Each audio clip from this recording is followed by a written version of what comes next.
Now I'm gonna focus on automatic section. So you have two options. First one is to apply the subdivisions on all predefined. So saying the truth, non-subdivisions and these are defined. So we have information about the subdivision level. Let's find the mesh. So here we have 0, 1, 2. So they will be just set on all objects here. And the second button is this one. So actually it's just added this for non-defined assets.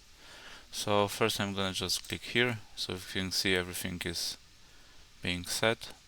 We have no more red ones that are just not corresponding with the set elements. Like for example, if this was Catmull Clark, it will already be set as red or linear, because we shouldn't have any settings here.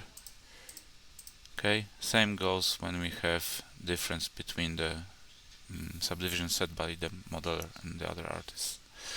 So we have non-defined here, it's not set, and we can either select them and click here, or just click this one and it will fix this part. Should set this if it's not set, and set all this. So as you can see, it's set based on density 3 and 2, 2. There's no red because we got no predefined. We have Catmull Clark, and